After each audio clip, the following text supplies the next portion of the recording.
Las huellas de esta Al-Ándalus las percibimos en este levante del surco y la huerta.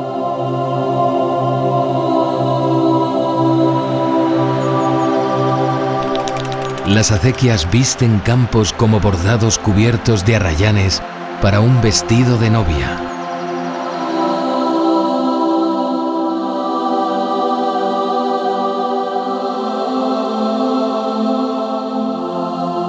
En estos atardeceres vemos un sol como parido por la mar. Un sol que sosiega el alma y que nos hace soñar un oriente que ha vestido y embellecido una enorme isla llamada Hispania.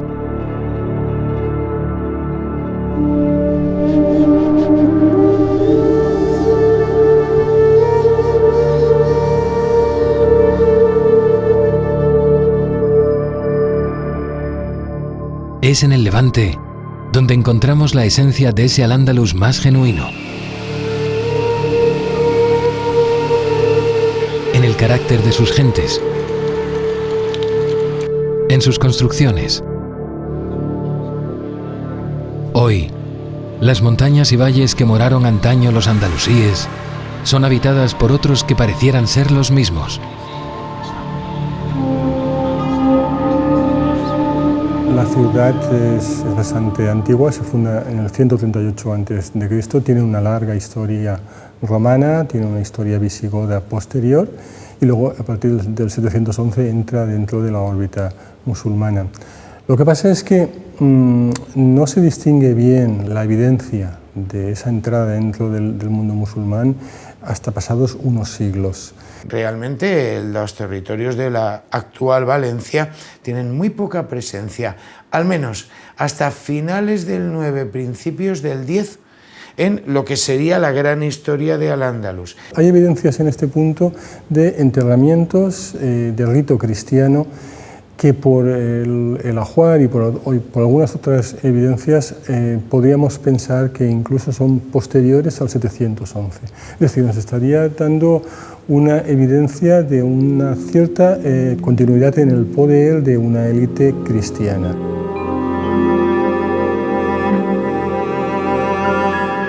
Ese territorio fue fundado por un príncipe rebelde que no aceptó la sucesión dentro de la familia omeya. Él era también omeya, él tenía derechos al emirato, pero no consiguió. Entonces, después de sucesivas intentonas, es expulsado a Valencia y prácticamente llega aquí al destierro. Pactó con bereberes del norte de África la llegada de pobladores y probablemente sea uno de los que rescate aquella Madina Turab, la ciudad del polvo, la ciudad polvorienta, que era lo que había quedado de Valencia.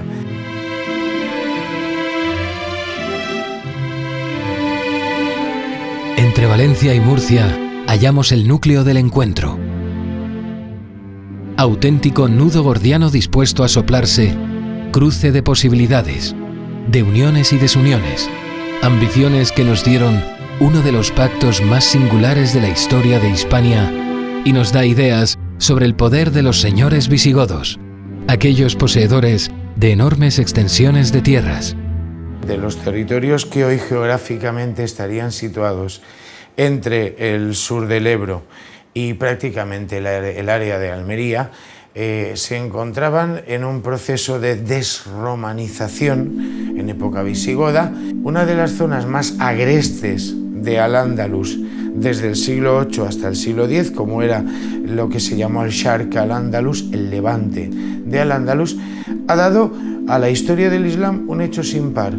El único texto completo sobre un acuerdo, sobre un pacto que nos ilustra prácticamente desde los inicios de las campañas sobre Siria hasta el siglo X.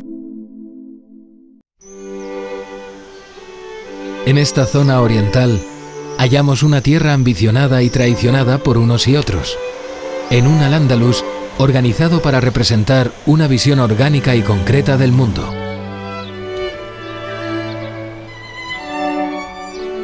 Valencia mantiene la esencia de lo que hizo de todas las Al-Ándalus lo que eran: la concepción del agua en una prodigiosa organización de redes y acequias, canales de irrigación y de comunicación entre la comunidad andalusí.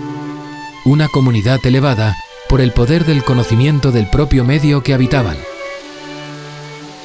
Las evidencias más antiguas que tenemos de presencia islámica tienen que ver con el hallazgo de restos de un molino hidráulico.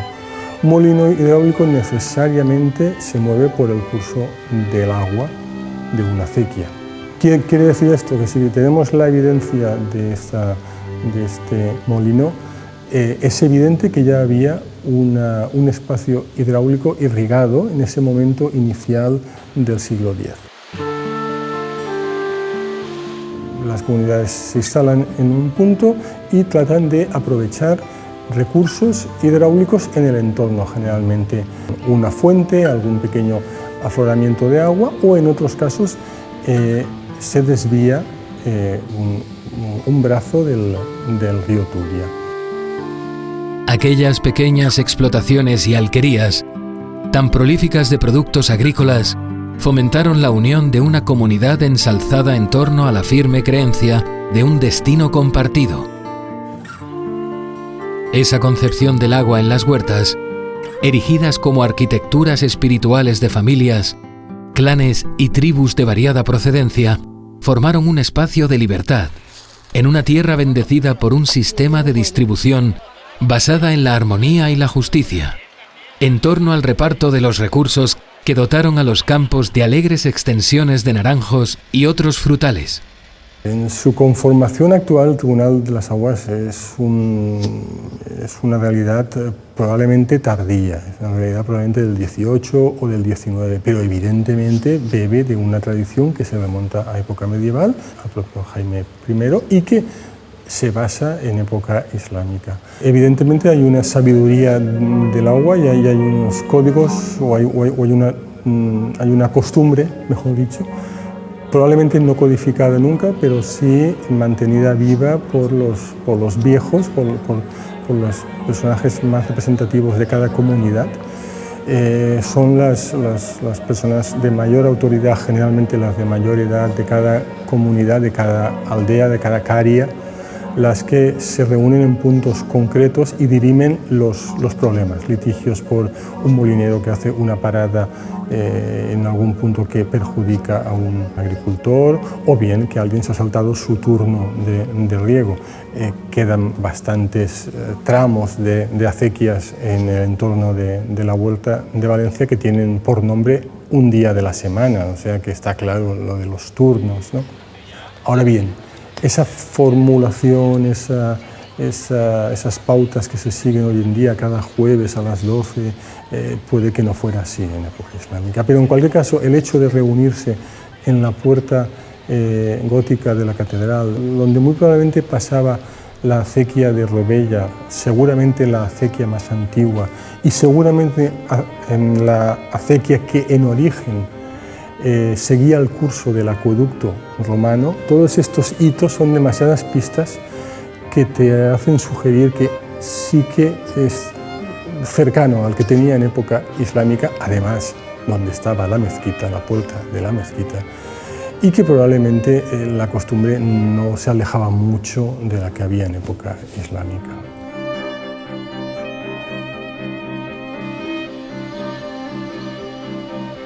En la ciudad de Alcira o Al-Jazira del Júcar, en lengua árabe, percibimos esa obsesión de los andalusíes por contener el agua de riadas fabulosas, provocadas por la devastadora gota fría propia del levante peninsular.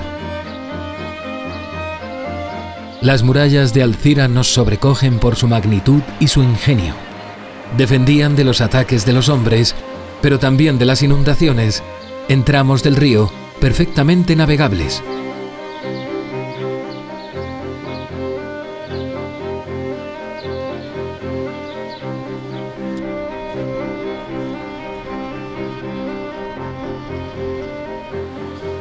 La gran eclosión que se debió sin duda alguna al gran trabajo de la época del califato, no solo de Abd-ar-Rahman, sino también de Hakam, o del propio gobernador, del propio emir, ibn Abi Amir al-Mansur,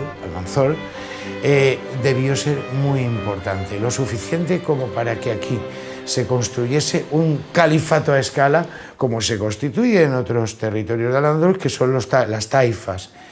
La Valencia taifa fue uno de los mejores clones de la Córdoba califal, tras la ruina de esta, provocada por el ogro militar de Al-Mansur, el mismo que repobló unas inmensas tierras baldías y que no supo mantener. En el momento que la guerra civil en Córdoba destroza las estructuras del califato, estamos en 1010, 1013, comienzan a surgir los primeros taifas, por supuesto Sevilla. Enseguida las fronteras, Badajoz, Toledo, Zaragoza. En Valencia, ¿qué ocurre? Valencia queda como un territorio donde van a acudir los soldados, sobre todo los eslavos, aquellos que habían sido reclutados en la Europa del Este, se dedican ¿a qué? A someter a las poblaciones. La primera noticia que tenemos en torno al año 1012, 1014, de dos personas llamadas Mubarak y Mudáfar, que se les conoce como los reyes acequieros. ¿Y estos qué hacen? Llaman a alguien políticamente representativo. ¿Quién era ese alguien? Alguien que pudiera ser apoyado por las tropas, porque si no, esto era un problema. ¿Y quién es esta persona? Abd al-Aziz, un nieto de Almanzor.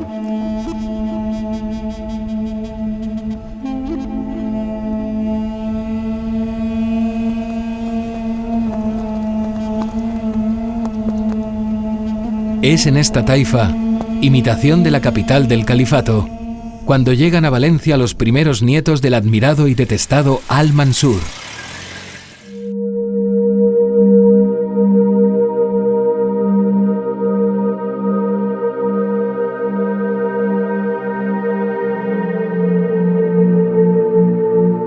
Una taifa que creemos que está perfectamente contenida en una pileta del siglo XI, ubicada en el Museo del Almudín, en Játiva.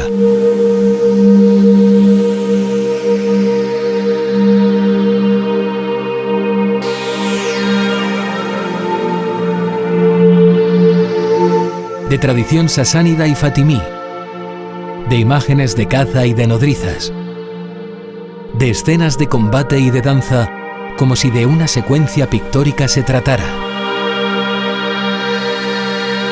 ¿Eran estos pasatiempos consustanciales a la vida de los taifas antes de la llegada de los velados almorávides del profundo sur magrebí? El poder de los taifas es un poder impuesto por una minoría militar.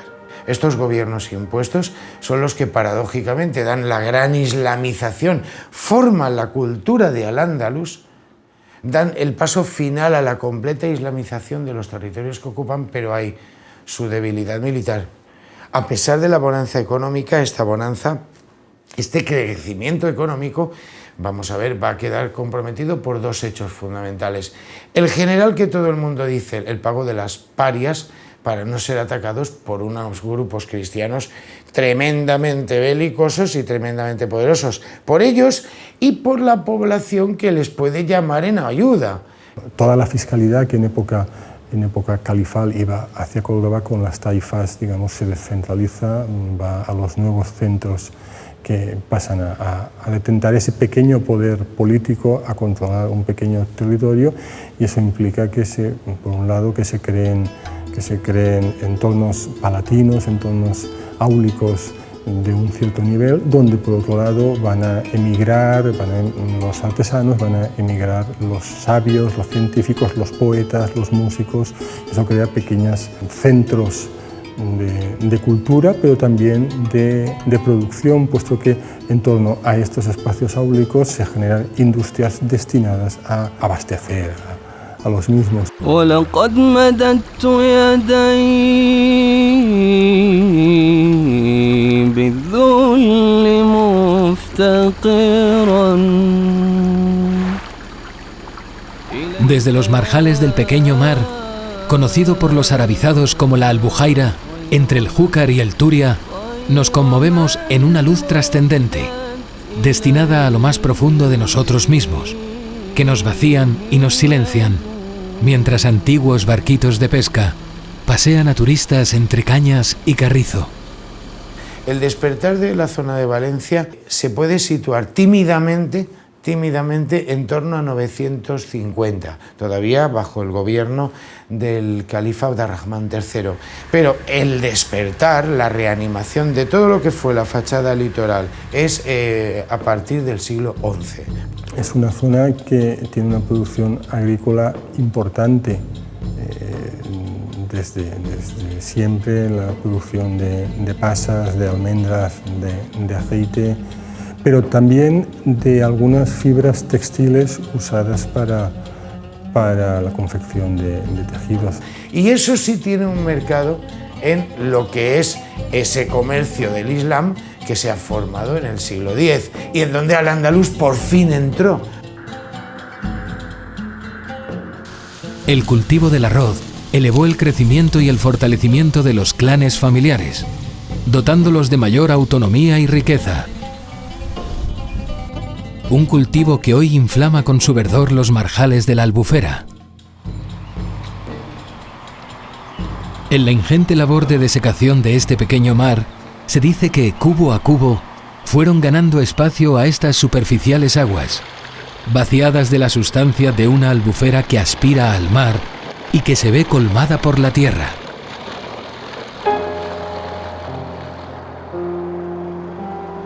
Pasan inadvertidas para muchos las torres de origen almohade, hechas en tabilla, como las de Torrent o Bétera.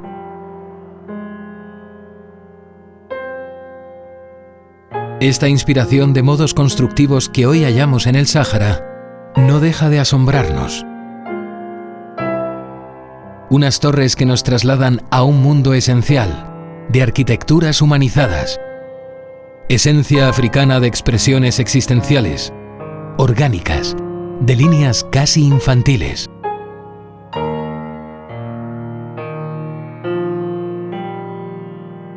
Una existencia en torno a esa fragilidad y a la belleza de estas torres que parecieran más creadas por sabios que por arquitectos.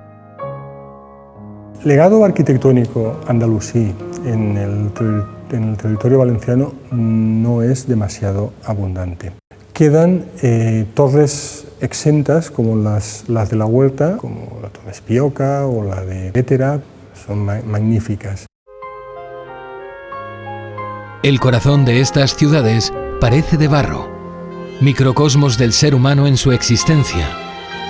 Un barro transformado para dotarlo de las más armoniosas y pueriles formas.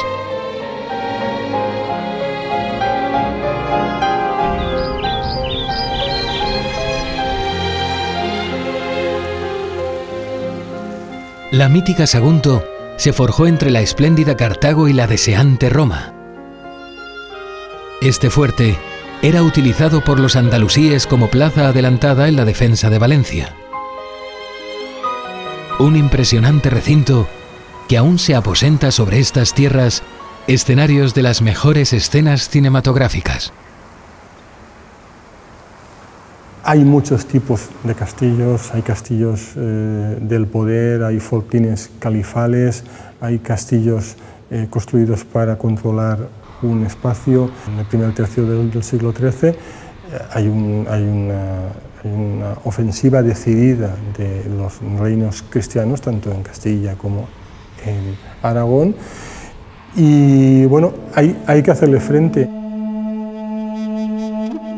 Sagunto, cancela de las tierras valencianas, deseada por los señores feudales como el ubicuo Cid, un personaje que ha trascendido todo tiempo y espacio para la historiografía afín a los valores míticos patrióticos. Cuando estos pequeños poderes se ven faltos de apoyo, ¿qué hacen? Pues bueno, el caso del Cid. Benjud, el gobernador de Zaragoza, contrata, como si de un futbolista se tratara, los servicios de Rodrigo Díaz de Vivar. El Estado en aquellos momentos, comparémoslo con lo que existe hoy, no tiene recursos para controlar a casi nadie, más que las armas. Y Rodrigo Díaz de Vivar conquista para su señor Valencia. Ni cristianizó Valencia ni lo intentó, ni le interesó. Es más, utilizó lengua árabe, relaciones personales islámicas. Es que le llamamos Cid, Sidi, no Rodrigo Díaz de Vivar.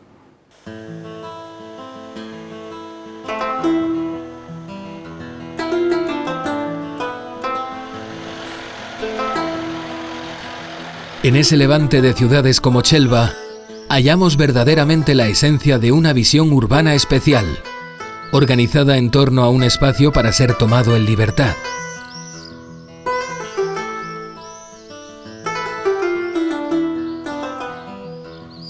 Todas estas calles nos conducen a lo que se conoce hoy como la Ermita de la Soledad, núcleo y centro germinal, como una onda de agua que se expande por todo el entramado urbano. Todos los barrios se superponen y se localizan en comunidades judías, cristianas y musulmanas, en arrabales delimitados y transformados para recrear una visión del mundo.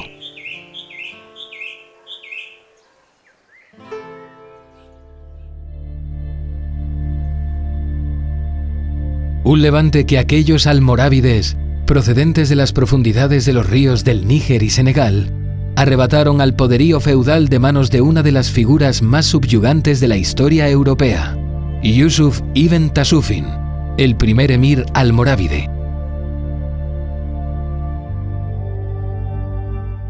En 1085 cae Toledo. Toledo es la pieza central del ajedrez que es la península ibérica.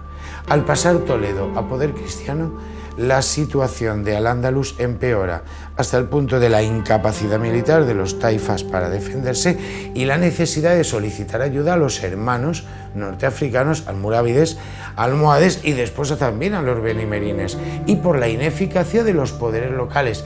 O pactan con los cristianos y entonces se van a convertir en sometidos o mudéjares, o ensayan otra alternativa de reacción islámica que se dará también, pero que en buena parte fracasará. El precio de crear un poder político islámico en el siglo XI en estos territorios significaba que la mayor parte de la población recibe una mayor presión fiscal. Y el ejemplo más claro de esto, la ruptura de un viejo mito. El poder de los almorávides, un poder surgido en el norte de África en el siglo finales del XI y a lo largo del XII, que tuvo protagonismo en la península ibérica, se veía como invasores africanos. Cuidado, popularmente la población los aplaudía y los ayudaba porque eran musulmanes y porque venían a restaurar el orden coránico. Almorávides que, imbuidos de un fuerte sentimiento piadoso, combatieron a las pequeñas taifas andalusíes, a leoneses y castellanos, tan poderosos que fueron capaces de arrebatar al Islam la antigua capital visigoda y la archidiócesis peninsular, Toledo.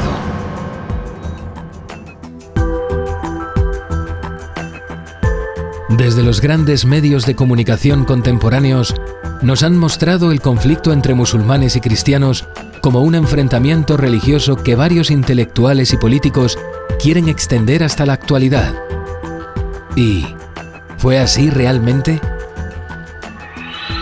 Las guerras contra los musulmanes se suceden en guerras entre cristianos, en donde también participan los musulmanes.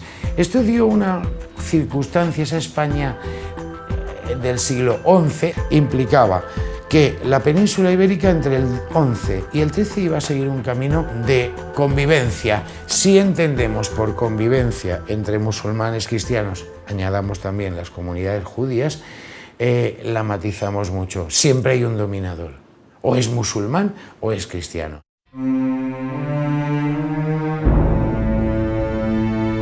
La conquista del Levante hispano a manos de Jaime I y financiado por la burguesía catalana fue especialmente dura. Una conquista que acabó con numerosas comunidades y esclavizó a parte de la población. Finalmente, Valencia, conocida como Medina Turab o la Ciudad de la Tierra, acabó subyugada por la herrumbrosa espada del feudalismo. Cuando llega Jaume I, expulsa a los musulmanes de las mejores tierras. Lo que se pretende es que se quede el número adecuado de musulmanes para que se produzca una colonización feudal. En el año 1570, época de Lepanto Felipe II, ya se planteó la posibilidad de la expulsión, rechazada curiosamente por ¿quiénes? Por los señores feudales y la Iglesia como señora de tierras. Esa es la paradoja. Mudéjares y moriscos, desde el momento de la conquista quedan absolutamente vinculados a la economía como una persona cristiana más. Las enormes redes comunitarias del Islam levantino y peninsular fueron progresivamente asfixiadas y violentadas por la extraordinaria máquina de guerra feudal. Los pactos, los acuerdos son los de conquista militar y a partir de ahí se les permitirá o no estar. A partir de aquí, ¿qué pasa? Quedan a merced de unas relaciones sociales feudales donde tienes que pagar una serie de rentas, un permiso de desplazamiento, no por ser musulmán, sino porque eres un vasallo.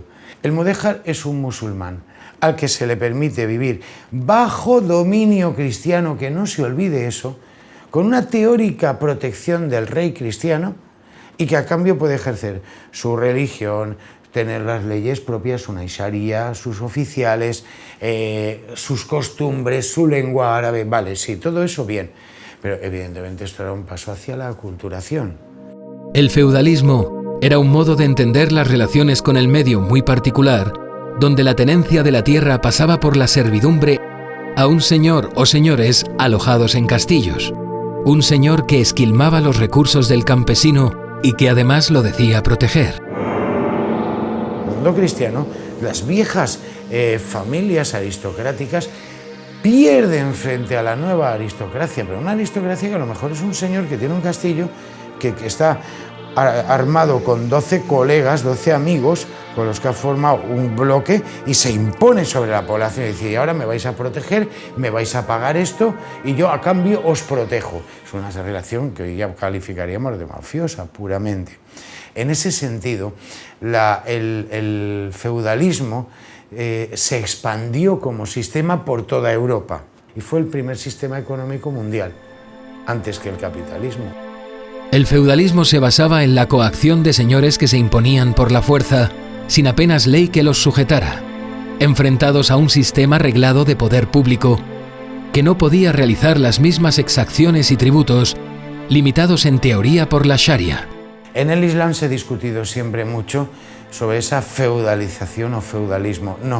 No se alcanza. Incluso, curiosamente, el desembarco de los poderes militares contra el Estado se produce antes que en el mundo cristiano. Los árabes tienen algo como una especie de cuasi feudalismo, puesto que, por ejemplo, pues hay tribus árabes que habían ayudado a la conquista o que tenían la misión de controlar el territorio, que vivían de los impuestos, de parte de los impuestos de los autóctonos, pero no tenían poder jurisdiccional, ellos no podían juzgar, es decir, casi ninguna de las características del feudalismo se cumple aquí.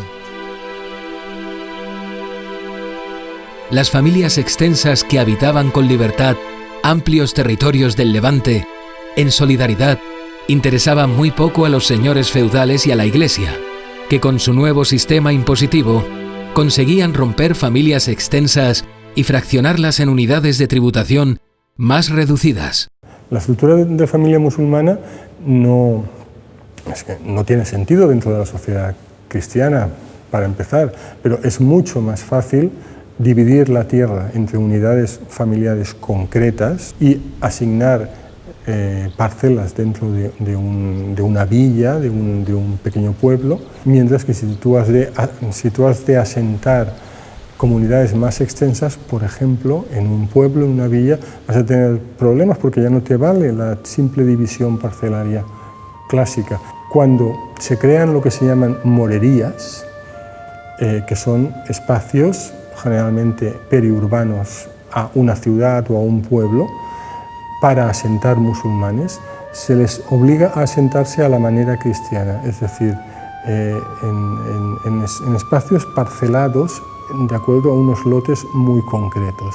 En cambio, los musulmanes que habitan en espacios que no han sido creados por los cristianos, sino en espacios que ya vienen de antiguo, siguen sus pautas de asentamiento semejantes a las que han tenido siempre y a las que siguen vivas en el norte de África o en el Yemen.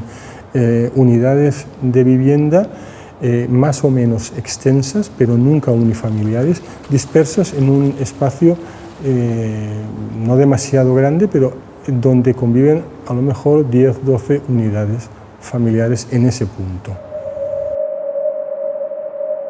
Hay un sometimiento de la población musulmana, cristiana o lo que sea, a los señores, que cada vez van definiéndose. Y esos señores necesitan rentas y que trabajen otros para ir a la guerra. El interés de la aristocracia conquistadora por exprimir a los despectivamente llamados moriscos en las crónicas se extendería durante muchos siglos.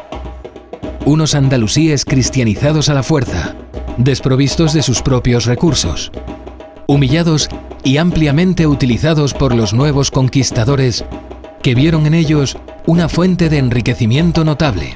Ese sistema feudal basado en la explotación agrícola fue capital para impedir la expulsión.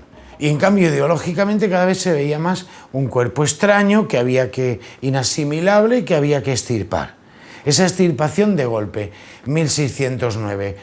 Hay que pensar que a los valencianos, a los moriscos valencianos, como a los granaderos, se les tuvo que expulsar con los tercios de Flandes. Si nos dicen, tiene usted 30 días para dejar su casa, todo lo que usted tenga, su trabajo, y se va fuera, a su tierra,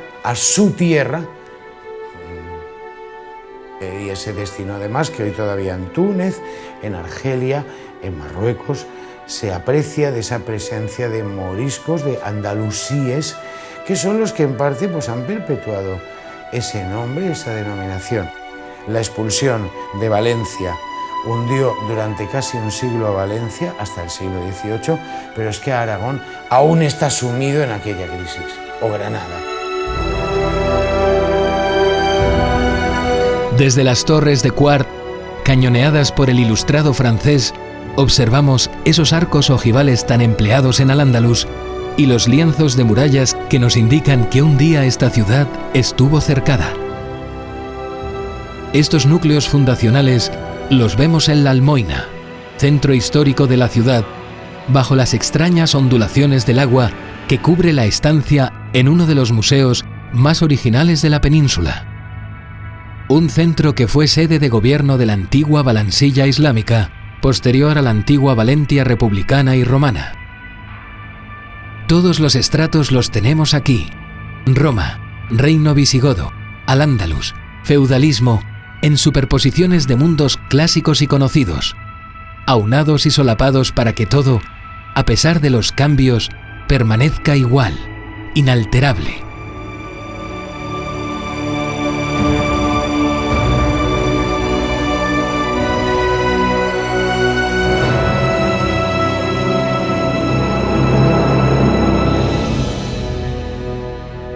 Y es que, ¿es el poder terrenal alterable?